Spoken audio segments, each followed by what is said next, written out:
ये हमला सिर्फ निहत्थे पर्यटकों पर नहीं हुआ है, देश के दुश्मनों ने भारत की आत्मा पर हमला करने का दुस्साहस किया है। जिन्होंने ये हमला किया है,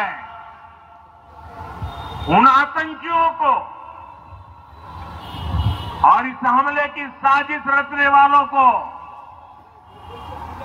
उनकी कल्पना से भी बड़ी सजा मिलेगी। अब आतंकियों की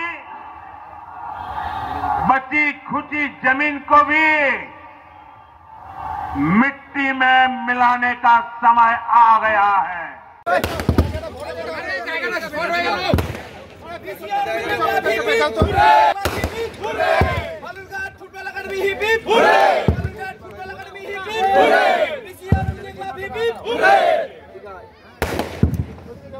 বালুরঘাট ঋষি অরবিন্দ ফুটবল একাডেমি তাদের বিজয়ী টিম চূড়ান্ত প্রতিযোগিতা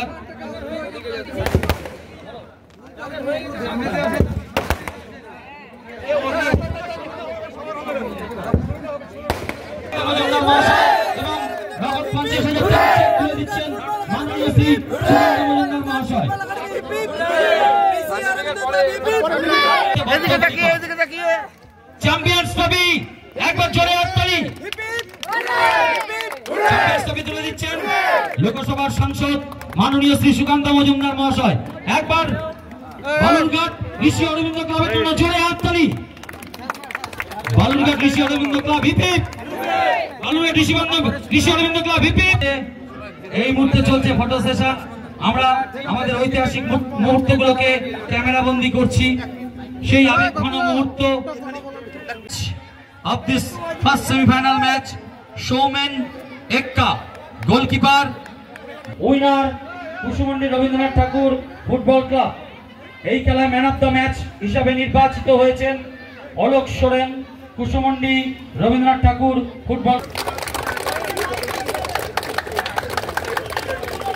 তপন মারান বুড়ো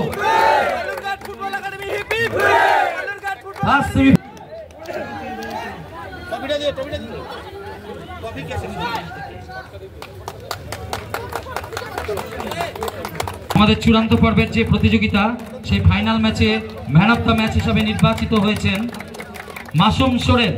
বালুর 25,000 টাকা এবং runners trophy Kusumandi Rabindranath Thakur football ক্লাবের হাতে তুলে দেওয়া হচ্ছে। তুলে দিচ্ছেন বিশিষ্ট আইনজীবী মাননীয় শ্রী পার্থসারথী ঘোষ মহাশয়।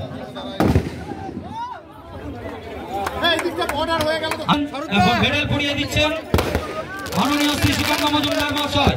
এবং 11ই সেপ্টেম্বর, গত 11ই সেপ্টেম্বর থেকে যেদিন স্বামী বিবেকানন্দের শিকাগো বক্তৃতার বর্ষপূর্তি হয়, সেই দিন থেকে আমরা নরেন্দ্র ক্লাব শুরু করেছিলাম। সেই নরেন্দ্রর গোটা বিশ্বের সামনে ভারতীয় সংস্কৃতির জয়ধ্বজা ওড়ানোর দিন থেকে আরেক নরেন্দ্র অর্থাৎ ভারতবর্ষের প্রধানমন্ত্রী নরেন্দ্র মোদীর 75তম জন্মদিন উদযাপন পর্যন্ত লাগাতার 7 দিনের এই টুর্নামেন্ট চলেছে। যে দল আজকে চ্যাম্পিয়ন হয়েছে বালুরঘাট ঋষি অরবিন্দ ক্লাব, সেই ক্লাবকে আজকে আমরা পুরস্কৃত করলাম। রানার্স আপ হয়েছে কুসুমন্ডি ক্লাব, কুসুমন্ডি রবীন্দ্রনাথ ক্লাব। তাদেরকে এবং যারা man of the match, man of the series, goalkeeper, best goalkeeper সবাইকে আমরা পুরস্কৃত করলাম। চ্যাম্পিয়ন ট্রফি, তার সাথে 50,000 টাকা নগদ ক্যাশ, রানার্স ট্রফি 25,000 টাকা ক্যাশ। এবং এর মধ্যে দিয়ে লাগাতার এই যে খেলা 7 দিনের মধ্যে আমাদের জেলার ফুটবল প্রতিভার বিকাশ হলো। আগামী দিনে এরা যেন আরও রাজ্য এবং আমাদের রাষ্ট্রীয় স্তরে এরা আরও যেন উপরের দিকে উঠতে পারে, সেই জন্য সমস্ত রকম সহযোগিতা আমাদের তরফ থেকে, আমার তরফ থেকে থাকবে।